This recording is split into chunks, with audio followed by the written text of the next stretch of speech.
Hello and welcome back to Talking Wolves. I'm your host, Matt Cooper, and today, it's only three of us today. George's actually sunning himself in Antigua. Well, if you looked at his Instagram story earlier, it looked quite gloomy, but not as gloomy as the Midlands. But George, if you're listening, mate, I hope you're enjoying yourself. We're all missing you. We can't wait to have you back, but we're still strong. We're always outnumbered, never outgunned. I'm joined by Dave Azzopardi. Dave, how you doing, mate? 4K camera as well. Jeez, yeah, I know. First podcast debut for the camera, so yeah, all good, mate. Thank you, all good. Good, you're looking dashing there. What skincare routine do you use, mate? Because that Mate, 4K is... the camera is doing well for the skin. You want to know the Instagram filters that all the birds use? Little blemish thing, yeah. Some sort of Instagram filter on there. It comes to something that Finn's the youngest out of all of us by some distance, and probably today looks the oldest. Yeah. Finn, how are you, mate? Long day in the office today. Yeah, very. Can you tell?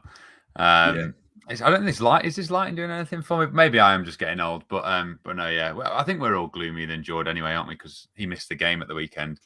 And Dave gave him a glowing 30-second report, which I hope he can repeat on the podcast. It definitely cannot be repeated on the podcast. What was that then? No, he was in the WhatsApp group. Did you not listen to it? Yeah, he was in the group, but yeah. I've not listened to that. I'd have to scoot. It's superb. Have a listen there. Yeah. I was going to say, Dave, give me someone plus. Dave, give me someone 30 seconds. I don't know how lucky they are. Anyway, before we've got loads to get through today. We're going to be looking back at the Brighton game. Double game week, Leeds and Arsenal.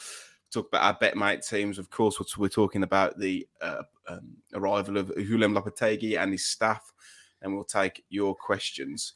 So, chaps, let's start with the Brighton game on, last Saturday. Brighton 3, Wolves 2. Dave, I think your tweet summed it up fantastically. And it was I believe it was, Semedo has genuinely dropped a 0 out of 10 today. Fuck me. Yeah. And you don't normally swear on the timeline, are you? No. I am always cautious of the old swearing. But no, yeah, he was dreadful. He was absolutely, and I don't know if he picked up a knock early doors because I did notice him limping maybe about 5 minutes or so in, 5-10 minutes in. But genuinely, that was an absolutely atrocious performance. I can think of very little performances from an individual player that I've seen that is worse than that. At Molineux, and I've said it on the review, and I think a lot of people agree that him and Johnny at the moment, it's almost as if they're having a competition of who can have a worse game because one of them plays bad, the other one gets in, and the other one's even worse. But yeah, he was atrocious. I know we'll talk about the goals, but carbon copy of the Palace goal where he's beaten at the back post, and then the red card is just so stupid, so daft. So yeah, not a performance all day for him to remember. One of the questions we had on Twitter was, do us guys think that Johnny and Semedo will adapt to the back four? At this point, I'm not sure they're going to adapt to how to kick a fucking ball again. Because it's what has happened to the wing backs? Like Bueno's been all right.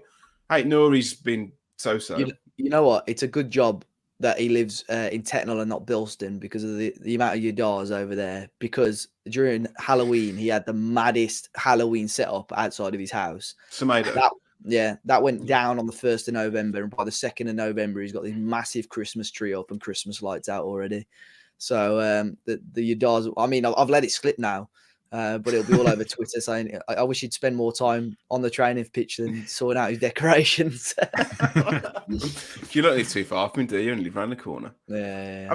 Quite a few players have got the Christmas trees up, though. Finn, I think it's like a Portuguese thing, I think, isn't it? I saw a lot few of the Brazilians players. Yeah, but no, I haven't got mine up yet. And I mean, with Semedo's back post defending, he can't jump high enough to put the star on. I can't imagine. So he needs some help. But no, not yet. It's a December thing, isn't it? Tree. I think so. First week of December, I think, and then it's down on the 27th for me. Well, let's go back to the Brighton. I don't really want to talk about it, but let's talk about the first, if you can remember it. Finn, first goal. Lallana. You remember? Yeah, that's the one. Yeah. Good finish. Oh, he's such an irritating twat, though, isn't he, Lallana? He's just like, and he's like Pedence and Neves, but when he's not on your team, it's just yap. Oh, it's so irritating.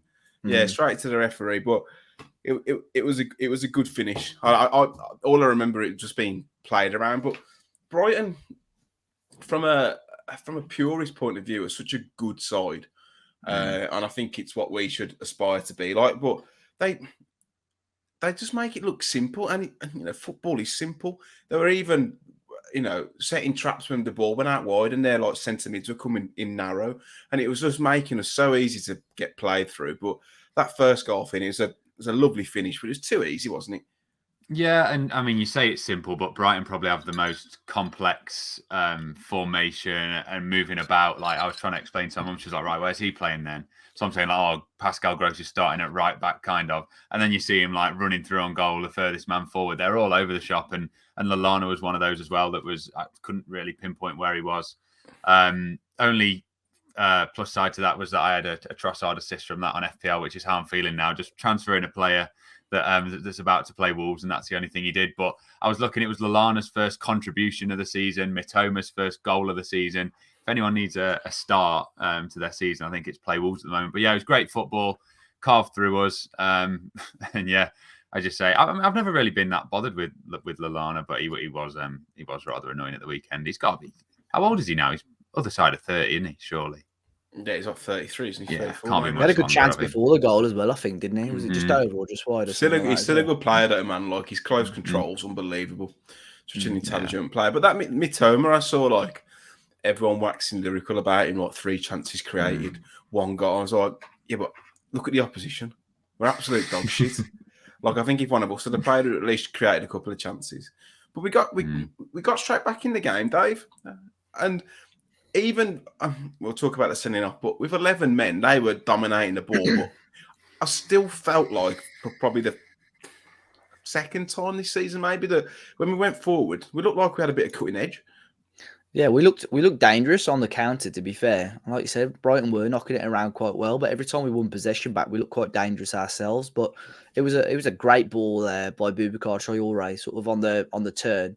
Great not to find Guedes. And to be fair, it's what we've expected from him all season. Just confidence in his play and his run. He could have easily gone down and probably would have won a penalty on his run, but he just poked it past Robert Sanchez, and it's sort of the goal. The type of goal and type of run we were expecting from him when he joined in the summer. So we need more of that. I know towards the end of the game, obviously he was struggling. I still don't think he's fully fit. He won't last a 90-minute match, but the way he was driving at the Brighton defence, he was giving them a couple of problems, and I think that's what we need more of. If we can get that more of that from him, whether he plays against Leeds or whether he starts against Arsenal as well, I think that's a real positive sign that we possibly start to see the Gonzalo Guedes that we wanted since the summer. Yeah, I mean, he still doesn't look like he wants to be here, but perhaps that's just his. Even the celebration, it was just like, fuck's sake, it's good. Yeah, when he got it done, it like well, second half, to be fair. Yeah, second half, he had a couple of good little runs in. He was fouled quite early. I think that the Brighton players knew that they couldn't give him that much time and space. But hopefully, manager like Lopetegui comes in, gives him a kick up the arse, and he can be a real asset for us second half of the season.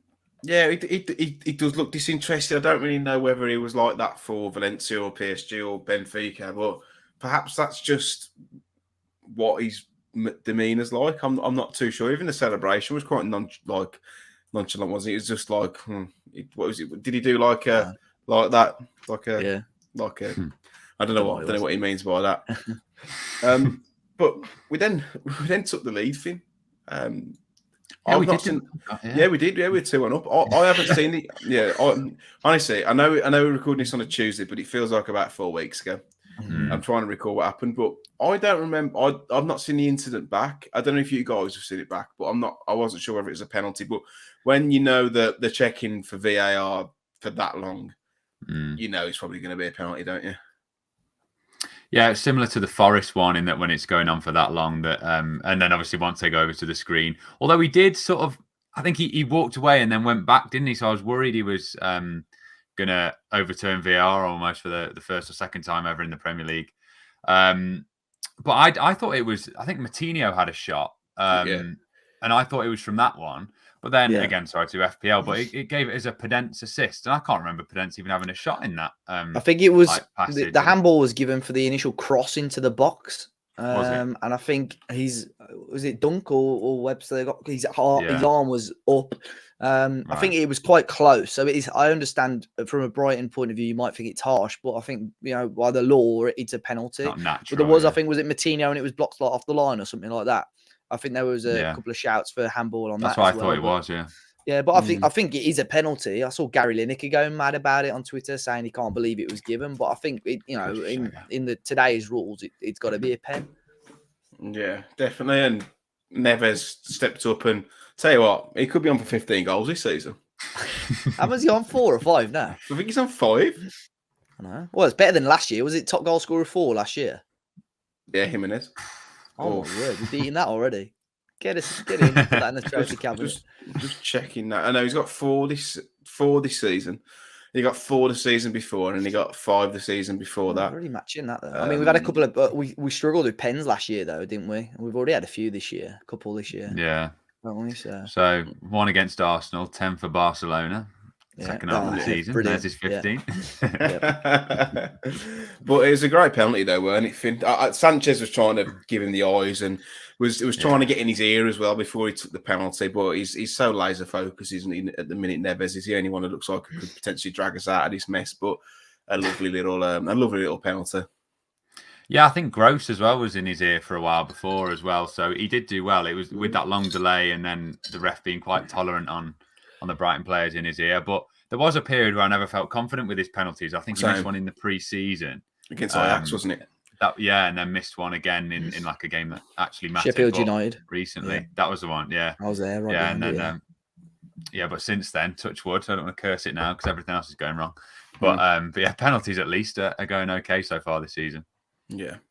Right, let's talk about that second goal because I don't normally get infuriated like at the game, but as soon as it went in, I was going mad. I had to go downstairs because it's just a carbon copy of the Palace goal. I know you said the same, Dave. Like if you're a fullback and there's a ball coming into the box, where is the awareness? And not even you should know where your player is. You should be looking anyway. But there's just the awareness just to not even get up for it. Like it's just basic football. Especially like you understand if he's like playing out of position or was playing on like the right of a 3. But he's been a right back for, I don't know, 24 years. It's unforgivable. Yeah. And I think, to be fair, after that Palace game, it should have been addressed straight away and stuff like that shouldn't be happening twice in a season. I think it's obvious that was a weakness in his game. Maybe, I don't know, maybe Brighton pinpointed that, but the fact that he's beaten again, it just looked like such a basic header either back to Saul or even if he just knocks it out for a corner, he just got to make sure he times that jump right and doesn't let Mitoma beat him in the air. It's not like Mitoma's a 6'5" striker that's going to beat him aerially and with strength. No chance. Semedo's got to be dealing with it. You put the blame on Semedo, but the club have got to be looking at that before that incident has even happened, just to make sure stuff like that doesn't happen again and teach him or coach him the right way to deal with it. But yeah, I know the red card cost us, but that did as well, because that, for me, that was something that should be defended a lot better. And I think a lot of us have backed Semedo quite heavily, especially since we signed him to replace Doc, because I think a lot of us, liked almost this continental player coming in to replace this British player. We wanted him to do well, and we're all defending him to the hills. But this season, we've seen far too many times this Nelson Semedo that fans of Barcelona or fans of Bayern Munich were bringing up when he got absolutely roasted by Alphonso Davies. That's the type of Nelson Semedo we've been seeing for the last few weeks. So he really needs to, I know he's banned for the game against the Leeds. I think it's only a 1-game ban. But he really needs to book up his ideas over the next few weeks. When he first come in, that first season, individual mistakes cost him. The season afterwards, he was actually all right. I feel like he's gone back to that first season, and I've defended him to the hilt. But you almost, I don't know, you're a little bit blinded by it, aren't you? Because it's, you probably overspent on him. He's foreign, and in your head, it's like, no, he's a great player. Like he's going to have loads of flair. He's going to be great going forward. But he's just so average, isn't he? And again, it's easy enough to say this now, and hindsight's a wonderful thing. But it seems like another Mendes brown paper deal. Do you not think, Finn? It goes up to £40 million, I think, the transfer.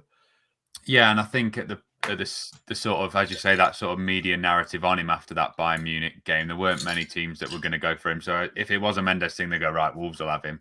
That's an easy solution.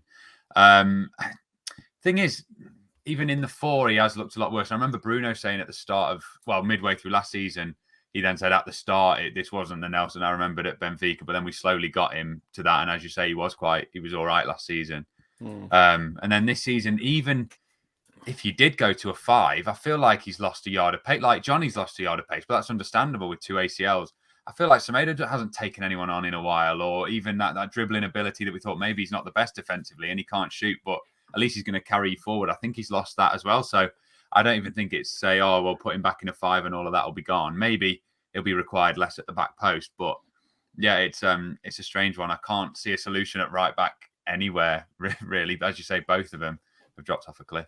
I understand that not taking people on a bit more, though, because especially in a 4, you've got to be a lot more defensive. Plus, if he loses the ball there by trying to take someone on, someone could be through on goal. A player low on confidence isn't going to do that. And perhaps at the minute he doesn't trust his own abilities. You wouldn't, would you, if you knew you were playing shit and you wanted to try and take it past someone? It's too risky there. It's not like Adama taking it past someone. You've got another probably 4 or 5 players who can try and crowd him out. But with him, I understand that somewhat. But basics defending is that should be his bread and butter, especially in a 4. Yeah. But I don't want to feel like we're just singling a player out. But I think it's important to highlight this. He's probably one of the worst individual halves I've seen. It wasn't that bad, but unfortunately, everything he did do led to like a goal scoring opportunity or a goal, and then obviously the sending off. When the sending off happened, everyone around me, because I'd come back up by this point, it was like 4 minutes later, I calmed down and I went straight back down again. So I gave a fucking beer. Everyone around me was saying it's not a red card. Like, for me, it's a stonewaller. I don't know what you guys think. I can understand part of it because it was out wide. Do you class that as a clear goal scoring opportunity? I know he's through on goal, but then I've seen the video where the actual initial ball is played and Semedo's like 20 yards behind the other 3 defenders. I don't know what he was doing and where he was, but again, it's just so stupid because he could see him out wide. He's got enough. I think he's got enough pace. I know you mentioned obviously about the pace there, but I think he's got enough about him to just see Mitoma out wide and obviously buy himself some more time. But it's just, the referee's going to give it. I don't think the referee's fantastic on Saturday, but again, you can't use that as an excuse. He was awful. Yeah, but and there's a reason why he's only refereed 5 games all season and only 2 or 3 in the Prem. Graham Scott, because he is crap. But yeah, Semedo, I was hopeful, when VAR were checking it for a little bit. I was hopeful they were going to overturn it, but hopeful they were going to keep the decision. yeah, but I just don't understand why. I saw the video clip of when they played the ball, and he was genuinely like 20 yards behind all the other defenders, and that's not an exaggeration. I was going to say, because it was at dunk, he just like punted the ball upfield, and then all of a sudden he's through on goal. Like he might have been carrying the knock. Well, that's what I thought they were checking. Yeah, I thought they were checking whether he was onside or not, because I thought, how has he just been able to make that run and be so clearly in? But if it was Semedo, it might have been that, to be fair, Finn. I just thought they were going to check the The thing is though, it's on the corner of the 18, isn't it? And there's no one else around him. I know the angle might be a little bit narrower, but it's still a goal scoring opportunity. And if it happens down the other end, we're screaming for it. I appreciate that. Yeah, I can understand. I think it was a red card. I do. But I also understand why people think it should possibly be looked at as well. But yeah, it's just daft, and it just topped off an absolutely awful performance. I know that the lad that did the player ratings on our website gave him a 3 out of 10. I was like, I don't know where you've got them 3 points from. Like, I honestly don't know what he did to deserve a 3. So yeah, we had a few comments about that, I think. Fingers to the player ratings, though. You can't please everyone. Like, it's so subjective. No, I agree. And it's such a big sliding scale. You cannot give it 3 out of 10 for that performance. What did he do to deserve 1 point? Honestly, and that's not me being harsh. I can't. Even a 1 out of 10, I think, would have been generous. Finn, what would you give him out of 10? He turned up 1. Well, he turned up for half the game. Maybe it's a half point. It's not 3 though, is it, Finn? That's high. Isn't it? What do you think? Has anyone got? I think Neves has scraped to 3 this season. It's probably is what you're at fault for a goal and you get sent off all within 45 minutes. Within 6 minutes. Yeah, good point. Yeah. So Yeah, but he was crap for the whole 45. To be fair. Yeah, he was. Probably. He was. He get getting caught out. Didn't he? Did he get? Did he get booked really? I know it was a Brentford game, wasn't it? No, Fucking hell, yeah. I don't know what day of the week it is. The most frustrating thing about that, Dave, is it would have been tough and they're a good side, but I still felt like with 11 men on the pitch, we could have caused them problems. And I'm not saying we would have won the game, but I felt like we could have at least got a point from it. Yeah, we would have had a much better chance, and I think we defended fairly well in the second half. Obviously, didn't quite have enough spark going forward, but yeah, I think we would have had an opportunity. I think even to come out of that game with a point, with 11 men would have been good. And the longer the second half went on, I thought a point here would be a great result. But obviously, they managed to get the winning goal. But yeah, I think with 11 men, I think everyone felt that we knew Brighton were better than us, or were playing better football than us, but. There was something about us that game where I think we could have nicked something out of it. The goal was coming now, wasn't it, Finn? It was for me for the last 10 or 15 minutes. It's almost when and not if. I don't know how you felt. Yeah, it just sort of felt. Was it 84th minute? It was just nice that it was then, not 94th, really. Yeah. 83rd, yeah. So it was almost a relief that there was a bit of time to try and get one back. Because it did feel like it was coming. When the goal actually did come, it's very, very poor defending. Like to allow someone to turn in that area and then have the free shot. It's very. I said it was very leggy defending. It looked very leggy. Yeah, and I suppose they had ran us ragged for those 83 minutes, but still, yeah, it's a Premier League level. You don't see goals like that really at Premier League level. So yeah, it was a kick in the wherever. Bollocks, teeth, bollock, wherever you want to get kicked, both. But yeah, at least it wasn't too late, but it was coming. I didn't think we offered much on the counter, maybe a few wide free kicks that we didn't make much of. There was only that one where they played the quick one to Adama where we even had a sniff, really. But we did okay, but it did feel like the goal was coming in that second half.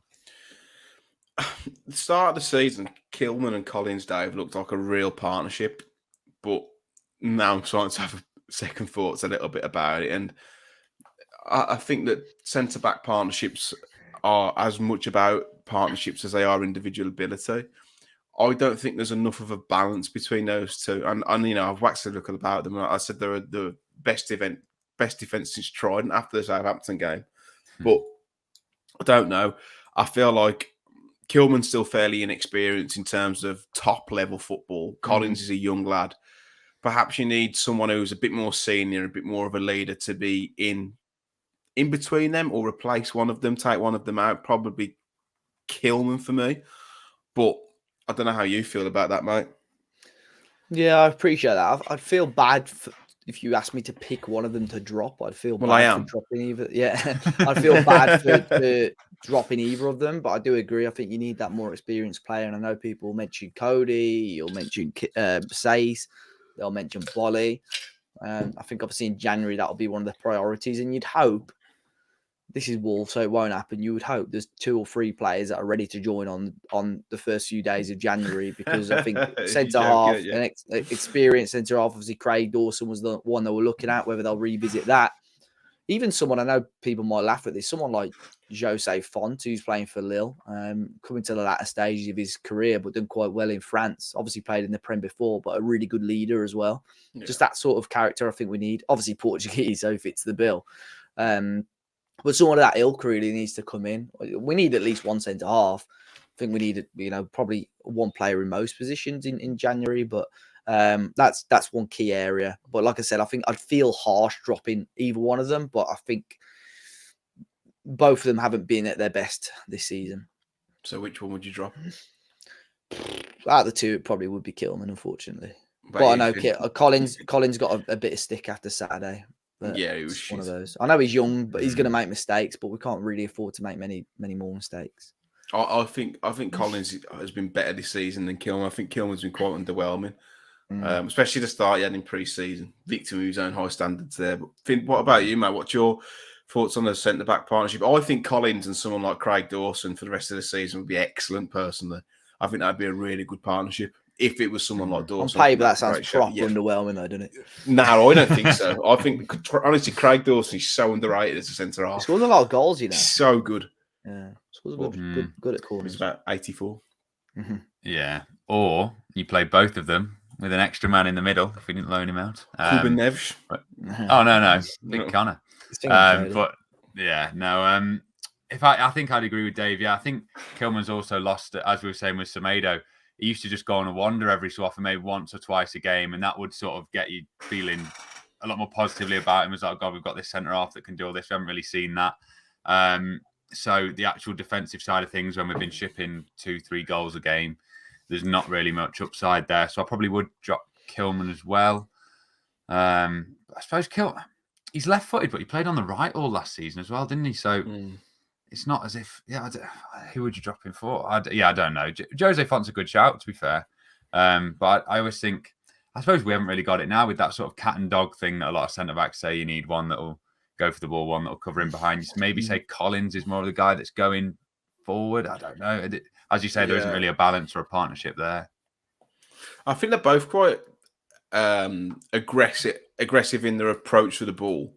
I don't think they're in terms of like their character aggressive. You know, the tackle from Grealish may say different. I feel like with Kilman as well, when he's got a chance to pick like a long ball, he gets it wrong very frequently. Yeah, he spanks a lot of balls out of play and stuff, and I don't know. It reminds me a little bit of Ryan Bennett. Goat. But the goat. But before we move on to the Leeds game, we'll talk about the BetMate pot. So a bit of a stinker from all of us, and even more so me. So the highest who finished out, the highest out of us lot was Finn. Well done, mate, with 61st place. So quite a way down. He didn't earn anything. However, I had Tavernier at Bournemouth on the bench. And if he would have been selected, I would have come top by an absolute bus ride. Wow. Where do you see this? So did I, by the way. He was on my bench, so I'd have been top. Oh, well, there you go. Oh, yeah. How many points did he get? He could get a goal and 2 17, assists. I think. Bloody hell. Yeah, he was on my whole bench. I De Bruyne captain. Why did he only get 4 points? I thought he got an assist. Yeah, so he got 2 points. Absolutely FPL. flopped. Yeah, they don't count the penalty. I had Pascal Gross on my bench, and obviously he scored. So, I mean, I wouldn't have been anywhere. I would have had 30. I would have been nowhere. I would have been in the paid places. I would have won a fiver, but if buts and maybes. Oh. Yeah. And the Semedo -5 didn't Oh, help, -5, yeah, Semedo. Oh, Yeah. my word. Absolutely. I've not won anything for quite a while now. I know I have. I think I won. Yeah, I think I placed a couple of weeks slapping ago. it, though. I know George posted another big win next week as well. He's loving life.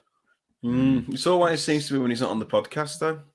Interesting. Strange. I reckon he's having a couple of backhanders for the BetMate. Inspect element, mate. That's what it is. He's sending it over to Finn on his break, saying, "Oh, mate, can you wear bushes in it?" Talking Wolves Jordan there. Carabao Cup on Wednesday, lads. Well, if you're listening to it, it'll be today because we're recording on Tuesday night, and of course, if you listened to us on Thursday, it would have been yesterday. Is this a welcome distraction? The problem is now we're playing Leeds at the worst possible time because they're back in form. They've just beat Liverpool at Anfield. They've just come from, 3 goals down at home to win. Yeah. Or 2, I can't remember. Dave, is this a welcome distraction? Is this? What is this for Wolves? Is it just an inconvenience? I'm not sure. Obviously, under Bruno Lage, we played quite strong teams in the Cup. So it'll be interesting to see what route Steve Davis takes. I know he'll be guided on what the board and Scott Sellers tell him. I would hope to see us go strong. Although Leeds won both games, I don't think they were overly... I mean, I haven't watched both of them in depth. I don't think they were overly impressive for the full 90s. I think they're to be got at. And we saw that at Ellen Road as well. In terms of who deserved to win the game, it would probably both teams, would have felt they could have won the game. We had chances of our own towards the end of the game. So I think, in terms of matching them, we'll be able to do that.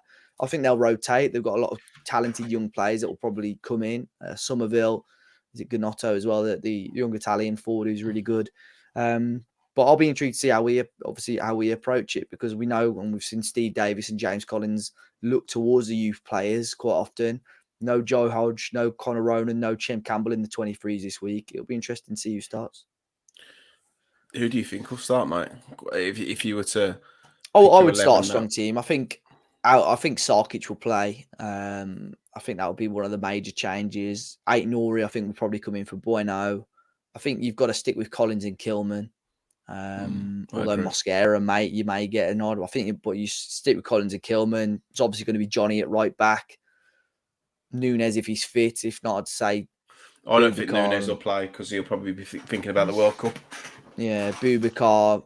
I think it'll be a strong team. You might only see 1 or 2 changes from the team from Saturday. To be fair, do you think players who are going away on international duty will be saying, "I'll play against Arsenal, but I don't really want to play against Leeds in the Carabao"? Possibly, but I don't think there'll be many in that team that will go to the World Cup. If I'm honest, Hwang will go, Neves will go, Sarr will probably go. I don't think Moutinho will go. Moutinho's a maybe. Semedo won't go, but obviously he can't play anyway. I don't think there'll be many. A lot of them have got rid of their players like Guedes. I think will have got rid of their chance to go. Pedence as well. I think they'll need big performances over the next couple of weeks. I think that's why they might want to play because cup game, rotated Leeds team might give him a chance to actually put the ball in the back of the net. Fernando Santos likes his players though, doesn't he? He loves like Moutinho and stuff. So perhaps he'll go. He's very much sticks to what he knows. When do they announce the team? I think it's next week. I think. Is it? So actually, might be Thursday. I think it's quite soon. I think it's before the I saw something about Thursday, but I don't know if that was the Portugal team. Yeah, it's the Portugal team. It was. I read. I think it's Thursday. Yeah. Thursday. So why have Brazil gone mega early then? Are they the only ones that have done it? There's a few teams. There's a few teams this week. I think it's just timing, isn't it? Yeah. So perhaps are you saying that though? Like, I think Gedge could have a good chance of going because Rafa Silva's retired, Neto's injured, or even someone like Pedence may have Diogo Jota's injured as well. They're both in their 55-man squad. I mean, I could probably get in the 55-man squad to be fair. But, Eat egg custard buns. Yeah. I'm in the Malta squad, I think. Never qualified for a World Cup. Never. Euros or World Cup, never qualified, yeah. Shit, are you? I know. Shit, yeah, man. Could you actually, well, you could play for Malta. What do you think the possibilities are that you're good enough to play? Oh, I'm shit at football, so 0. So, You heard it here first. Yeah. That's why I coach. That's why I never mentioned it last week. I went to that Dean Saunders dinner. He sat next to me. He was like, "Do you play, do you?" I was like, "Nah, I coach." And then he was trying to give me coaching tips. I don't want to take coaching tips off Dean Saunders. Yeah, my team talk on the Sunday. I used him and we lost 3-1. Thought, yep. Yeah. It's like asking Stevie Wonder for tips for a theory test, isn't it? Fuck, Finn, how do you feel about this game on Wednesday? Are you looking forward to it? I'm actually, I'm actually quite up for this. I'm actually in the South Bank. I'm sat in front of Dave as well. That's not why I'm up for it, by the way. But yeah, well, I'm really far away from you two, so I'm less up for it. I mean, when you said off camera you're going, I'm not going to lie, I'm a little bit like, yeah, I'm going. But I suppose, yeah, it will be nice to maybe see a few fresh faces. I would maybe chuck a few in. I'd like to see like Conor Ronan get a go or someone like that, because at the end of the day, I don't think the Carabao Cup's going to matter that much this season. It's not a season where we're going to be comfortably mid-table. I don't think so. If we do go out, I'd like to maybe see a few of those. But I mean, speaking from a Leeds side of things as well, even though they have had those 2 wins, I saw that they were saying they literally had no right to win that Bournemouth game. They said they should have been 5-6-0 down, and that they've also struggled a lot against the worst teams, which now is a good thing for us, quite sadly. But they've had good results against Liverpool, Chelsea. But they said with the way that they obviously fly everyone forward, the smaller teams can just sit in over the top. So maybe it is a game for like Hwang, you can just ping in over the top. That seems to be the most effective route. But yeah, from listening to Leeds fans, they were saying if you try and play it through us, like Liverpool will try to do, or like the big teams will try to do, that's what they like. So maybe if we do just go back to, right, we're not very good at football, that might be the way forward, hopefully. But saying that, even though I'm saying that long ball, I would like to see players like Ronan who are quite cute and good with those that short stuff. So I'm massively contradicting is he a bit of you, is he? Yeah. He's good at football now.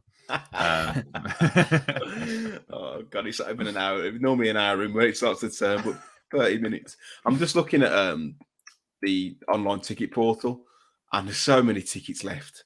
Do you think? I mean, 20. I think it's expensive. I do. I think it is as well. £20 an adult. I think they've probably banked on it being Leeds and Leeds traditionally being a big team, because obviously they'll sell their away end out. They'll probably do it 3 times over. But you've got, I know Leeds fans in Birmingham are going to the game because we've got it on general sale. I don't know, perhaps we're banking on stuff like that, but I think they've got it. I think £15 would have been sufficient. I don't know about what you think, but Yeah, I agree. Yeah. I mean, it You doesn't want help these sort of games, because it's not necessarily exclusive for season ticket holders. You want to be inviting the new fans, the younger fans, even if you, I know we're talking League One Championship days, kids for £1 or whatever. Not to that extreme, but you want to be doing maybe kids for £5, adults for 10, 15 quid or whatever. Especially when, I suppose their excuse is that it's not on TV. So if you want to come and watch it, you got to come and pay the money to watch it. Yeah. But you might even make more money if you bring it down to the 15 and then more. Sorry to go into economics if we're going off the price elasticity of demand, but if you bring it down, like you could end up making more money anyway. Yeah, go, right, 15 quid. Yeah, talking economics. Bloody hell. I'm just having a look to see how much the hospitality is. It's so expensive for what you get. I think we get this. We get it like 200 quid per person or something. But you get the first 2 for free if you're a season ticket holder in there. So I'm going because it's free. Yeah, well, it's not free, but definitely included. Well, it's definitely included. Lopetegui's staff, Dave, we believe will be at the game. I know that Nathan Judah said they were taking the match. That's not true, is it? No. I think when I sort of read the transcript of what was said, they're going to be there. They're going to be present. I think today they possibly would have gone and met some of the players. Introduce themselves either today or tomorrow. That'll happen. But yeah, Steve Davies still in charge for the next 2 games. What do you think they're going to think, Finn?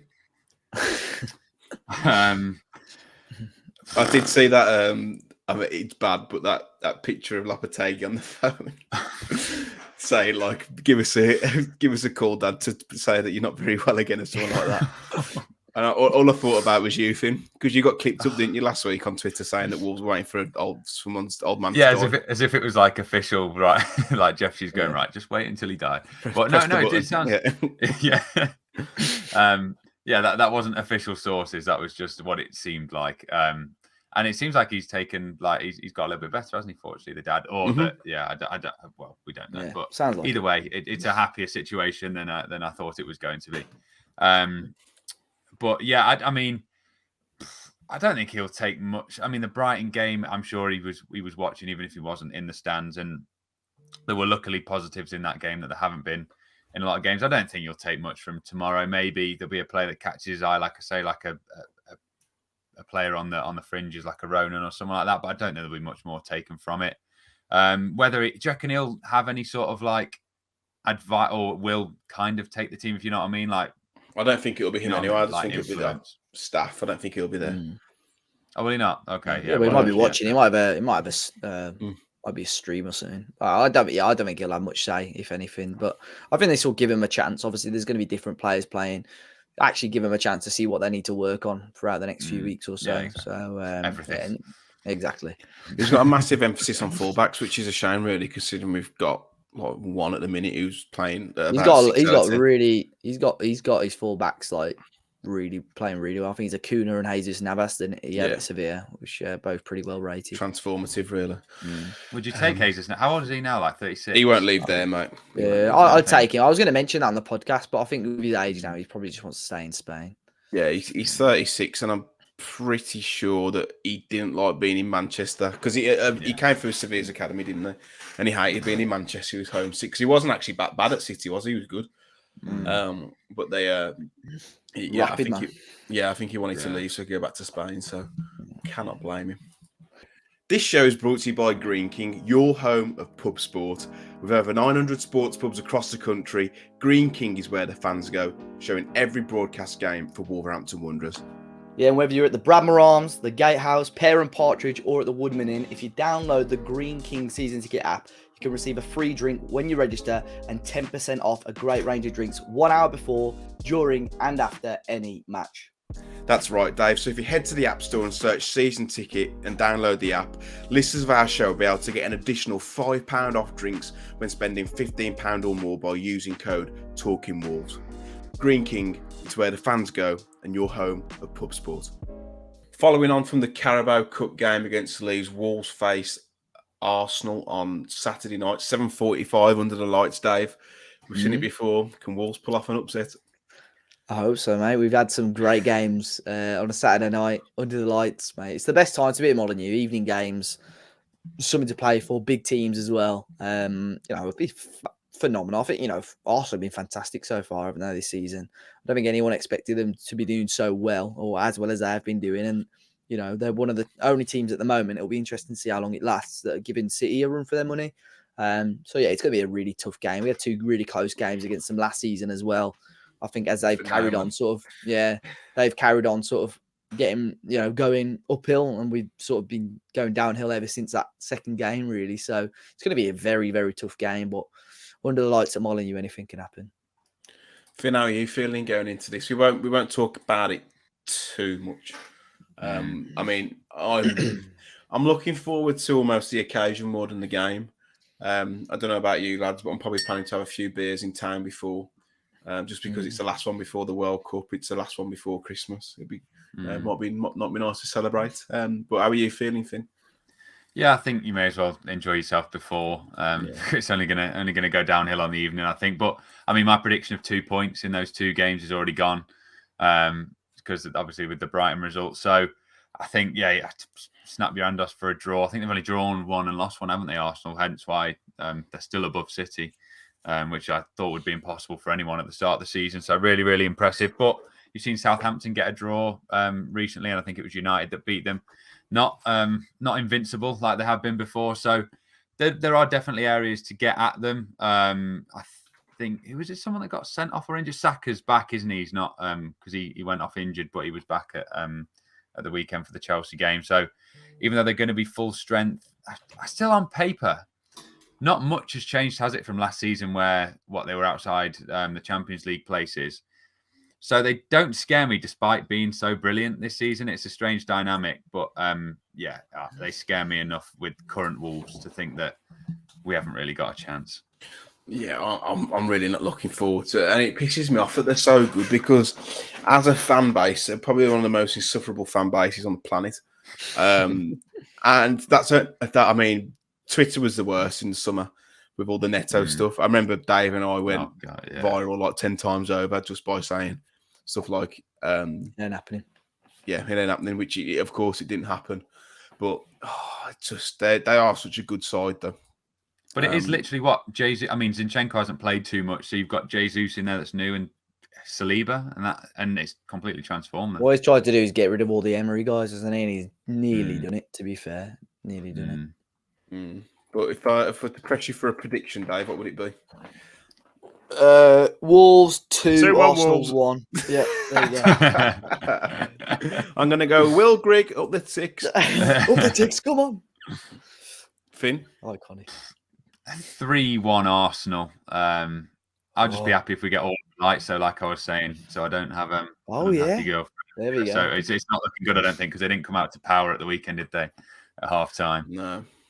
But no, 3-1 Arsenal. Who to get the goal? Imagine to get Liquidator comes on. Wow. To a light show. That would be unbelievable. I haven't told anyone. Requested it from the police or the council, whoever banned it. Yeah. I don't think they'd ever do it anyway, just because it's like from like a branding point of view. Do they really want? Fuck the brand atmosphere, man. Fuck the football. We build a new stand, as we used to sing, especially live on Sky. Quarter to 8. 25 minutes before kickoff, you hear dun dun dun dun dun. Oh my god, it would erupt, mate. The amount of people that beers would be left on the side, they come running in. It'd be unbelievable. I don't know why they don't play it though. Like, I get that they're trying to be like a family-friendly club, but I'm not being funny. Did you mention it against the fans react? Did you mention it on the fans react? Because someone commented about it, didn't they? Yeah. Yeah. I think that's the only thing that's going to save us. Is a liquidator. That'd be unbelievable. Get it Josh Power. Max, if you're listening, sort it out. Get it playing. We need it at the minute. We need some players. Yeah, need something we can get behind. But yeah, it's going to be a really tough game. But hopefully we can. Knowing our luck, we'd put 3 or 4 past them and then not play for a month. And then we'd absolutely throw piss water against Everton on Boxing Day. But or it depends if we beat Leeds. because there'll be another game before Boxing Day, won't there? Mm. But no, regardless, it's still going to be a tough game against a side who I don't think are title contenders, but are probably the next best. It's already decided for me. You look at the table now, you probably think, maybe they are, but I don't think so. I think they'll fall off a little bit. I think everyone's just expecting Arsenal to fall apart at some point. Hopefully, it starts on Saturday. I doubt it, though. I doubt it. Yeah. Now, before we move on to the BetMate pot, which is a bumper pot this week, we've got some news from the lads that BetMate are now crowdfunding. So, as you all know, BetMate have been supporting the channel for a few months now, and we've been really enjoying them being a part of the channel, and we know that you have too. So, we do have some super exciting news to share that BetMate are now crowdfunding, so you can become a BetMate investor for as little as £10. Now, they have launched their pre-registration page, where you can register for potential interest and be notified as soon as the campaign goes live. So the lads have told us not only can you gain equity in the company like a normal investment, but also be rewarded for investments such as monthly free bets, hoodies, T-shirts, investor party, and even hospitality tickets to a Premier League game, dependent on your level of investment. So we have registered ourselves, and we have put the link in the description down below for any one of you who's enjoyed BetMate so far and fancy becoming a shareholder in the campaign. Of course, with any stocks and shares, as you may know, if anyone's got like trading 212, you can buy and sell the share whenever you want. And with this as a disclaimer, as with all investments, capital is at risk. But from just £10 a month, you can earn a little stake in BetMate. If I win the BetMate pot on Saturday, which is Wolves versus Arsenal, £5 in, your chance to win the share of £1,000. I might just put my 25% of my winnings in BetMate. I don't know what you lads think. Do you think there's a good chance of me winning it? Probably not, no. But yeah, I mean, if you do, sounds good to me. I reckon that if one of us wins it, then we do. We'll make a pact now. But like I said, it's a £5 in for your chance to win a share of £1,000, a big bumper pot before the World Cup, and the BetMate guys will be running games and pots during the World Cup. They're also sponsoring there's a couple of fan parks around the country too. So there's one in Manchester, there's one in London, I believe, but there's also one in Birmingham as well, which we'll be able to share the details of very soon. Dave and I, and Finn's not here, he's sunning himself in Mexico, but George will be there too, so it'd be good to see some of you down there. Well, I think we're going for the second England game, aren't we, Dave? At the moment, yeah, and obviously if we get any further and they announce more, we'll be there as well. So second one, we're definitely there anyway. Yeah, but there'll be a whole host of people there and a couple of familiar faces too, and some former professional footballers. And I'm not saying who because I can't even look at the blokes. He makes me feel sick. He scored that many goals. He's scored that many. Is he there for the second one? We're there. I think I'm not sure if it's the first one or the second one, but I think Kevin Phillips is there for the first one. I think it's Mark Lawrence and the one that we're there for. Fucking hell. If anyone wants my ticket, they can go now in a minute. No, you'll be. I mean, I'm going to be around a load of Americans in Mexico, so I think I'd rather be where you lot are, no matter who the footballer was, even if it was Peter Odd and Wingy. Yeah, so you've got to pick between Mexico or Digbeth in November. What are you picking? It's tough. It's tough. Yeah, but it's like around Thanksgiving as well. Can you not think how many Americans I'm going to be like? Oh, I'm going to take There's a lot of Americans that listen to this podcast, so we've got to be careful. I was going to say, Finn, you've made a living out of ripping people Mexicans. off. Well, they're south of the border. They're still North Americans. You've got to put that on your Instagram, mate, because there'll be people like trying to find you and Darcy everywhere, man. Yeah. Oh, Darcy isn't there. They won't bother. No. They'll still be trying to find her. Yeah. Oh, we're not telling you where she's at uni now, isn't she, mate? So that's where that stops. Not in Mexico, sadly. Yeah, not in Mexico. Let's stop talking about Finn's sister. Yeah, before we get ourselves in trouble. So yeah, £5 in for your chance to win a share of £1,000. So let me talk you through my team. And it'll be no surprise that there's one Wolves player that features in the starting 11. Well, starting six. Seven. Yeah, I can't count. So we've got my doppelganger in goal, Aaron Ramsdale, Gabriel Zinchenko. Then I've got Ruben Neves and Granit Xhaka captain, and my front two is Saka and vice captain Jesus.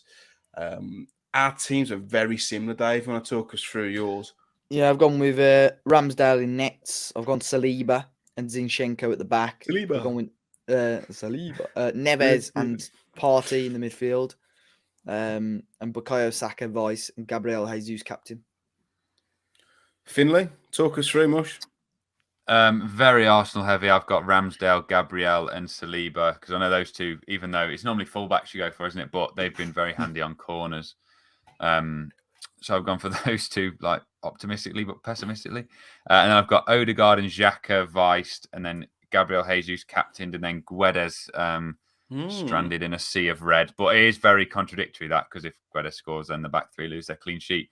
So may swap Odegaard for Saka and then go for a Wolves midfielder like you guys have done. But yeah, not looking optimistic really. Well, the best thing about BetMate as well is, Finn, you raise a good point there that you can change your teams up to 5 minutes before kick-off. So once the teams are out, there may be a few changes. I know I changed mine at the weekend, but it was still in vain. But that's £5 in for your chance to win a share of £1,000. And of course, with all of that, please gamble aware. Right then, chaps.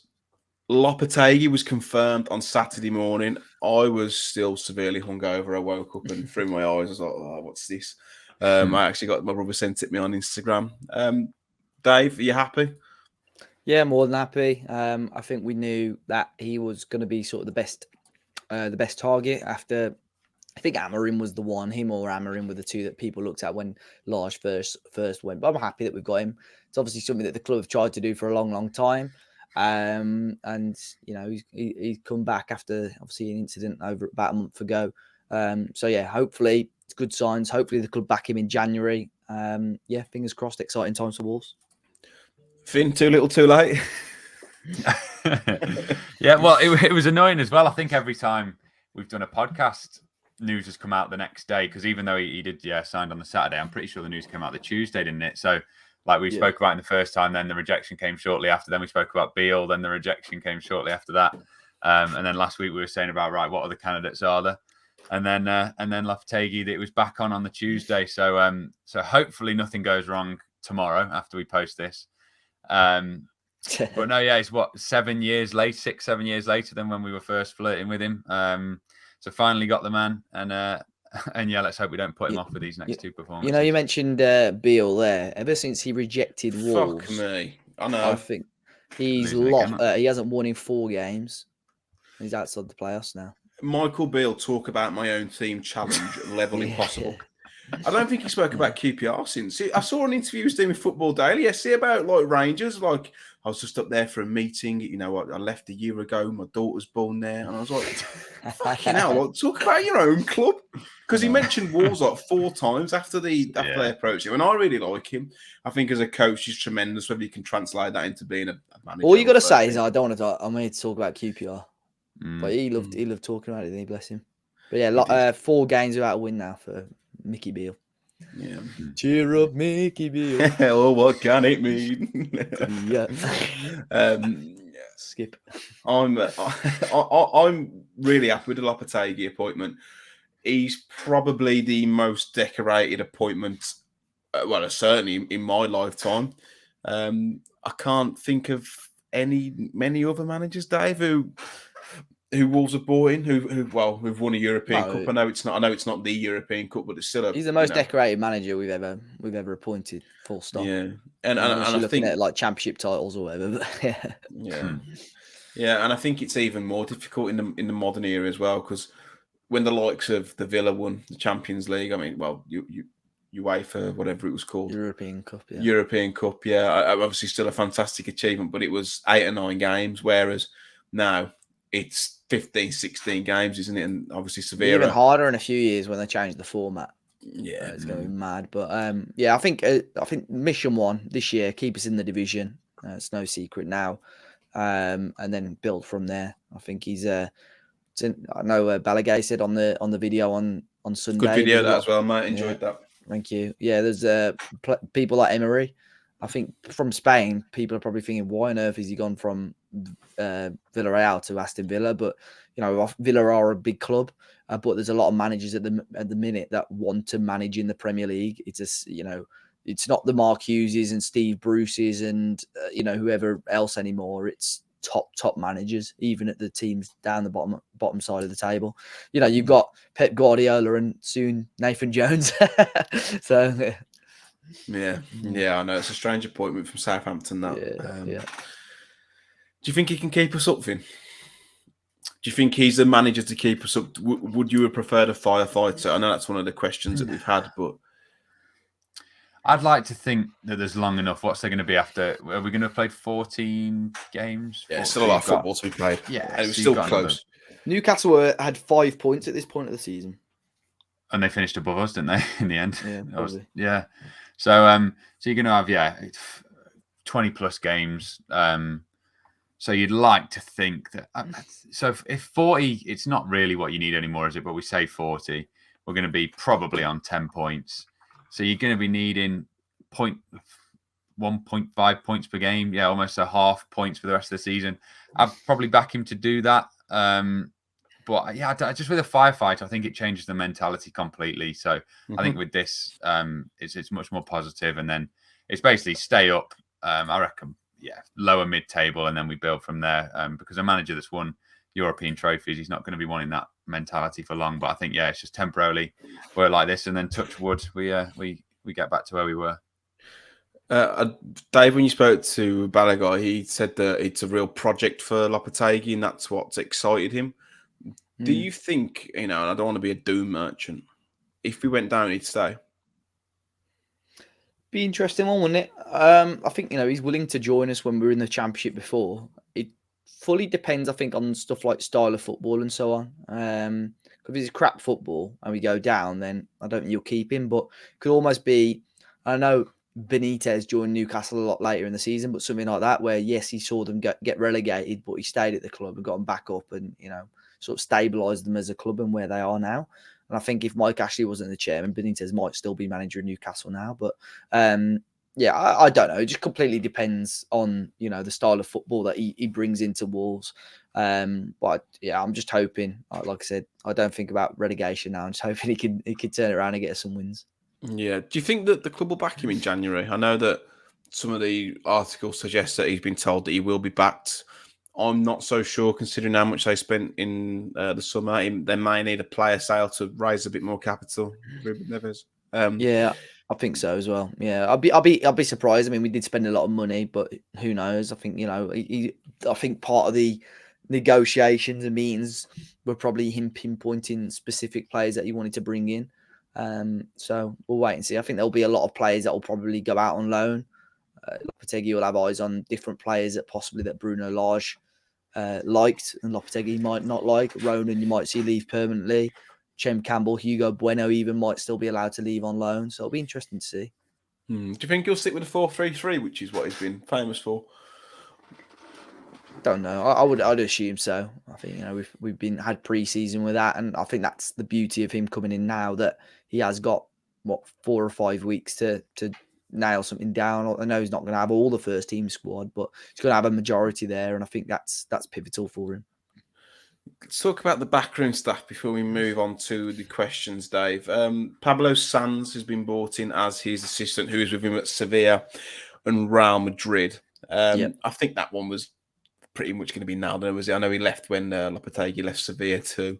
He's been with him since Porto, so he's been with him at Porto, Spain, Madrid, and Sevilla. So I think that was a nailed on. Yeah, and then they've also brought in Juan Vicente Pinado and Edu Rubio, which Rubio actually means blondie in Spanish, believe it or not. You're a Rubio then? Yeah, the missus calls me Rubio because she speaks Spanish. So yeah, that's how I know Rubio. That's what you think it means.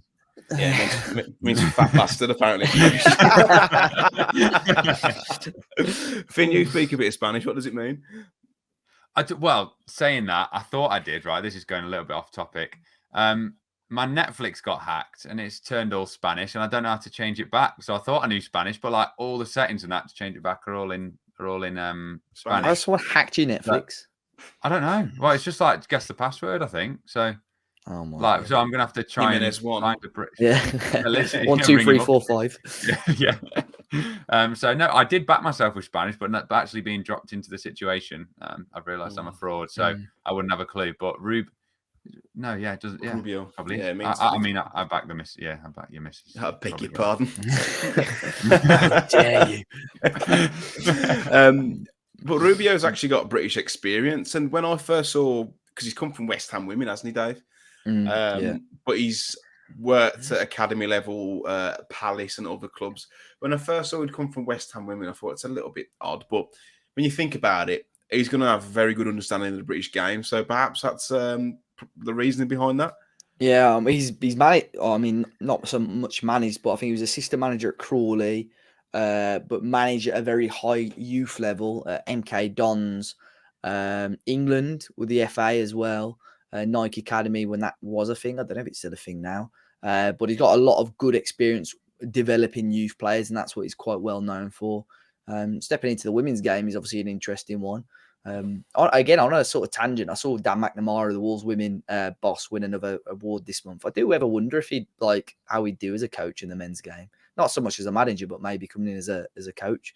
Maybe we'll see in the future. But yeah, Rubio's got a lot of experience, and again, that's something Balaguer said on the interview that he has got Lopetegui. He has got friends in England that he'll look towards, and we might well see that with the fitness coaches coming in as well. Yeah, because I know he wants to bring in 2 fitness coaches, but the one that kind of jumped out at me, Dave, was the appointment of Fran Garagaza, who was the director of football at Eibar, and he almost. And I spoke to a journalist about this today in Spain. He was the mastermind as their sporting director of a prolonged stay in La Liga. I mean, they're a tiny club from a really small part. I think there's only about 28,000 people who live in the village. But he masterminded their stay of signing, and I'll cite the journalist here. It was important signing so many good players at low cost. I think he even signed Mark Cucurella, who of course has now gone on to Chelsea. Okay. Kike Garcia went to Borja Baston. When he was reeling these out, I was thinking, "Fucking hell, he's brilliant."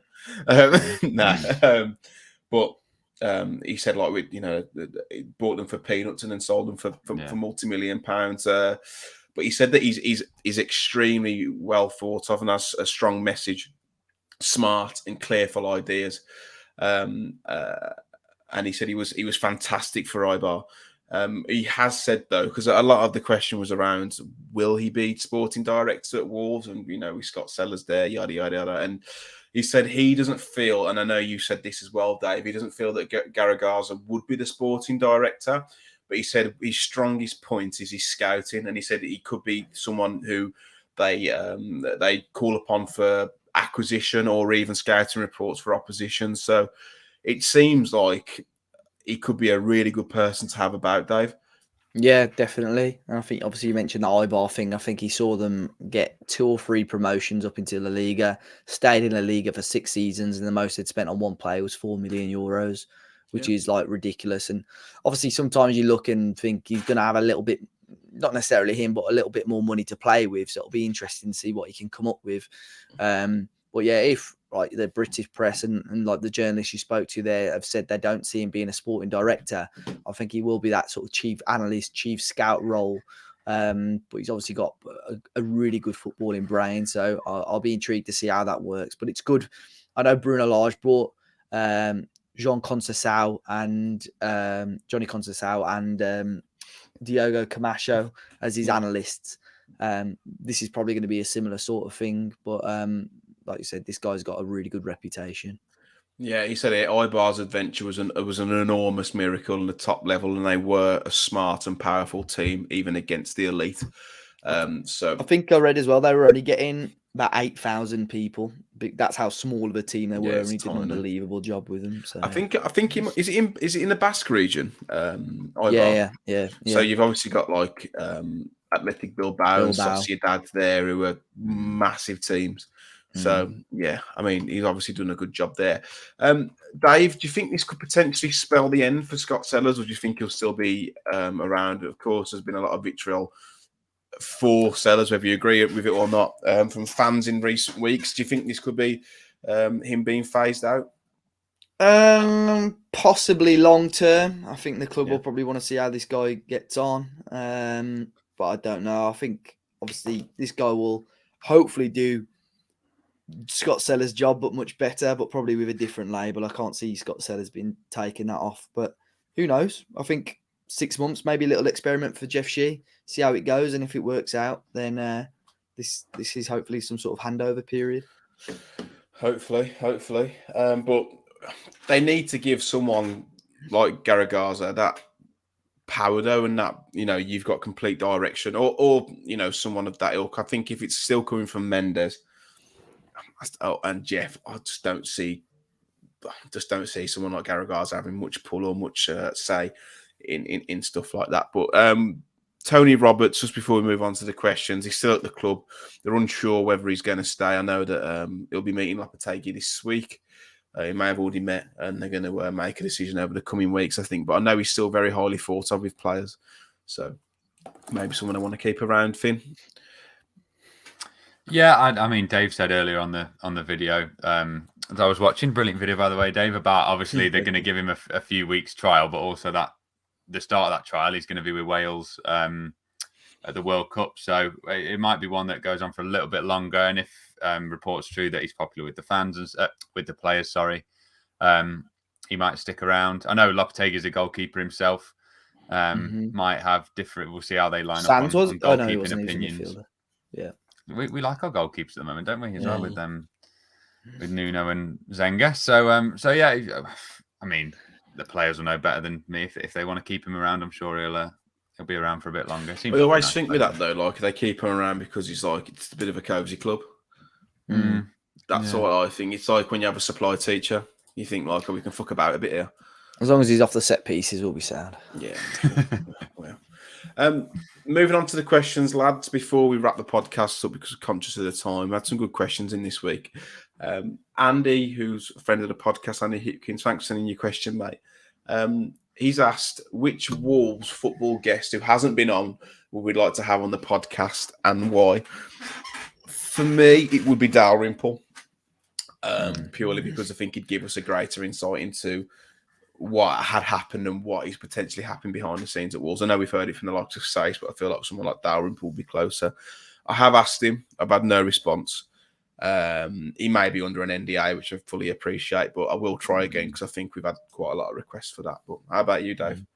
I think Jez Moxey, someone like that. I know he's near on impossible to get hold of for stuff like this, and I know he'll never come onto this channel. But I think he'd have some stories to tell. And again, I think I don't understand why he's not doing stuff like podcasts. I think to almost clear his name. So yeah, someone like Jez Moxey, I think would be a good one. What you think? Yeah, going a little bit less professional, more just like the dream. A Neves or a Jimenez, probably a Jimenez for me, but like Neves as well, to have that poster boy, the guy, just to. I reckon if Jimenez leaves, he's doable, you know. Sorry? That is in the podcast. I beg your pardon. I think we'd be able to get him on the podcast, Jimenez. I could try him. I could try him, but that would be great. Yeah, someone like that, or even a Cody. I think could give a great interview. Cody'd as well, be excellent. So. We're trying to. I mean, if he does come back to the club, we won't be able to, which is highly unlikely. But we are trying to get that sorted for when he leaves. But of course, he's still a Wolves player at the minute, so I don't think he'll want to speak.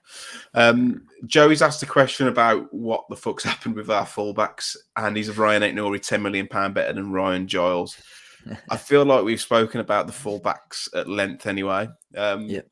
Is Ryan Aït-Nouri worth £10 million more than Ryan Giles? I know that Giles started the season well at Borough, didn't he? Yeah, I don't know how well he's been doing in recent weeks. I thought, like I said, Aït-Nouri did really well against Forest, and then obviously he was ill for the Palace game, and has been unfortunate not to break in because Bueno's been pretty good ever since. I think Aït-Nouri, like I said earlier, will probably get a chance in the cup against Leeds. Fingers crossed. Then we'll see how he can go on. He's a good player.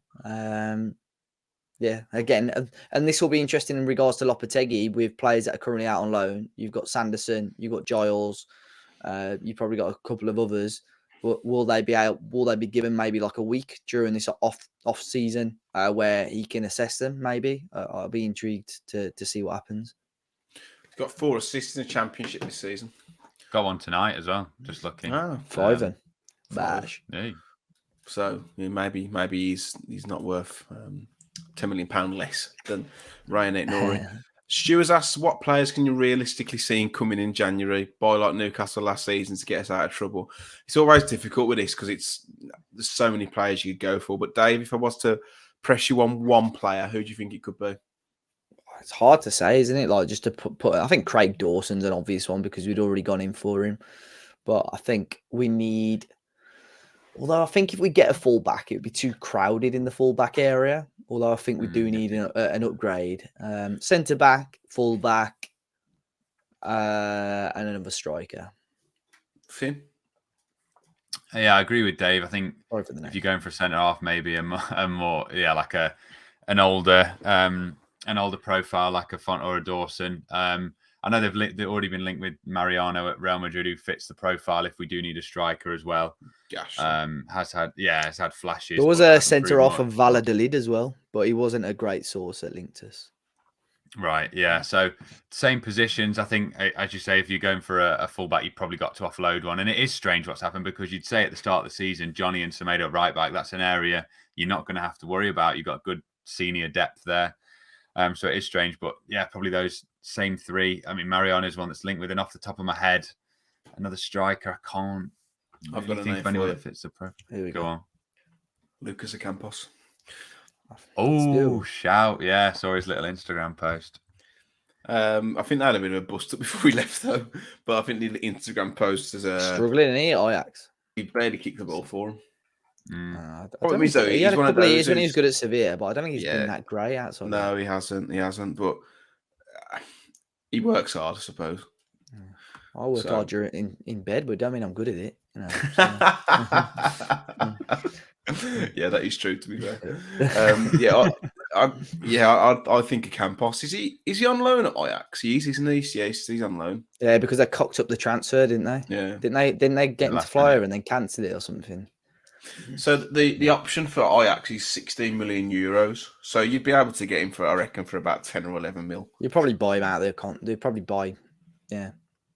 Get Ajax to terminate it if he's not going to kick and buy it. They've probably got Ajax. No, Have probably got a purchase clause, haven't they? Where if he plays a certain amount of games, that's probably always not. I think he's played 4 games. Yeah.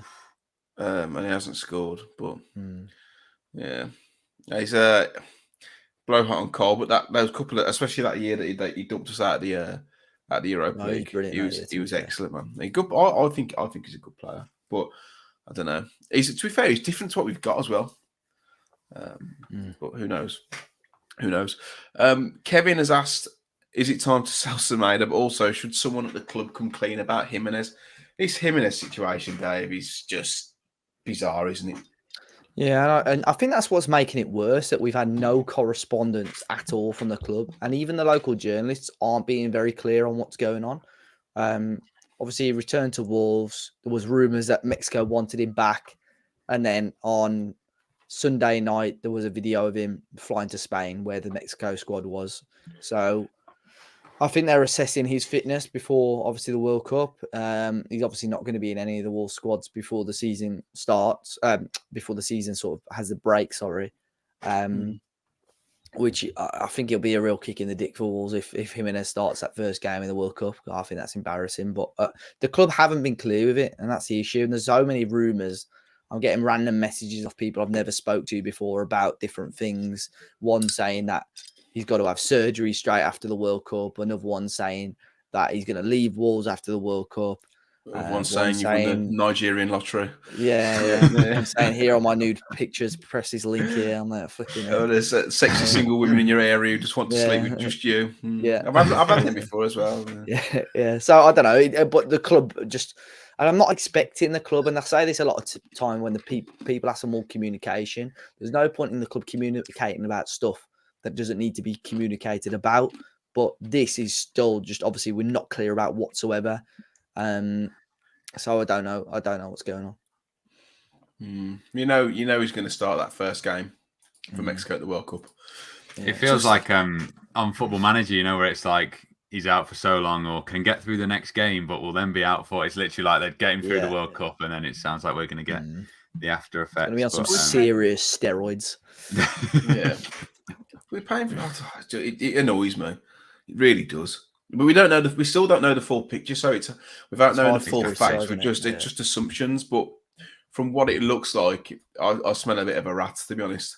I'm not going to comment on it as well because last week we commented on it and I said it was all a farce and someone had done a whole article about how I was calling the whole situation a farce. So I'm not, no comment. Oh, God. Yeah, it's always funny when you get queried on not MSN.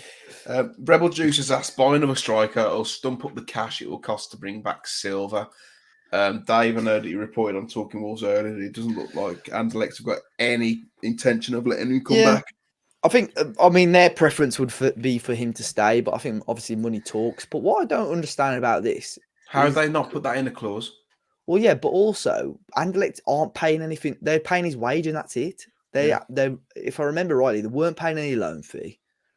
So I understand we'll have to pay something because we had an agreement with them. But for me, if they're not paying, they're paying jack all. You've got to have in January we get a recall clause. That's that's a standard though. I think with loans that don't include I thought it would be as well. So, but you can't recall him outside of a window, but during that window you can recall him for nothing. Is your player? And I don't think it'll be. I don't think it would cost a lot to bring him back if we don't want to. But it's for Wolves. It's okay. How much is it going to cost us to either loan or buy a new striker? And two, is it worth us doing that, or is it worth us bringing Fabio back to almost stunt his development because he's doing okay. I mean, I think the numbers are a little bit. People are looking at his numbers thinking, "Fucking hell, he's doing amazing out there." He's not doing. He's doing okay. He's doing all right, but he's not doing as well. Playing well against West Ham, though, which is encouraging. Yeah. So, it'll be intriguing to see what happens on that front. But I think again, that's something that needs to be addressed within the first few days of the window. That's something they should be thinking about now, really. I reckon give him 35 million for him, final offer. Kieran would say earlier. Wayne has asked, are Wolves getting relegated to all the panel? Simple yes or no. And if no, explain. We can have this every week. Until we go down, I think. Yeah. Why not explain our reasons why if it's yes? Let me finish the fucking question. Oh, sorry. And yes, also if your reason. That's what. Thanks, Dave. You just made that up. Why is he wording it like that? Have a look at the. Oh, he's trying to get to the. And tell me I've made it up, you prick. Finn. Trying to get to the word count on an essay, innit? Yes, there was a fire in the Bronx last night. During a fire in the Bronx, it killed 4 people in the Bronx. Finn, are Wolves going to get relegated? Yes or no? No. Why? Explain. Because I've said that we're the most technically gifted team to ever go down if we do whatever. So I don't want to get clipped up. But no, it also, I think the reasons are getting thinner and thinner in that it was like no chance. Then I'm going, well, there's 3 worse teams than us. Then it's like, well, we're too good to go down. So it is getting more and more worrying. And I think maybe we will start getting yeses if when there's 10 games to go and there hasn't been much more going on. But the reasons why, I think even Steve Davies has said the players are lacking a direction.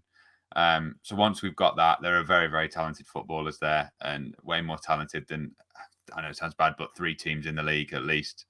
So I'm still confident. I've got a theory. Go on. Everton are going to start to slide quite quickly. I've just got a feeling. I don't know what it is. I've just got that feeling. I think they'll be sucked in, and I think we're better than Everton. Dave, are Wolves going to go down? Yeah. Yes or no? Sorry, Finn. Sorry, mate. No. Okay, thanks, mate. No, because we've got Lopetegui now. Fair enough. I'm going to say no, purely because there's still a lot of football to be played. We've got a fantastic manager. Whether he's right for us now remains to be seen. But I think he's got enough credit in the bank with his other jobs to suggest that he could get us out of this mess. Plus, it's still really close down there and a lot of football to be played. So, for me, it's a no, but just.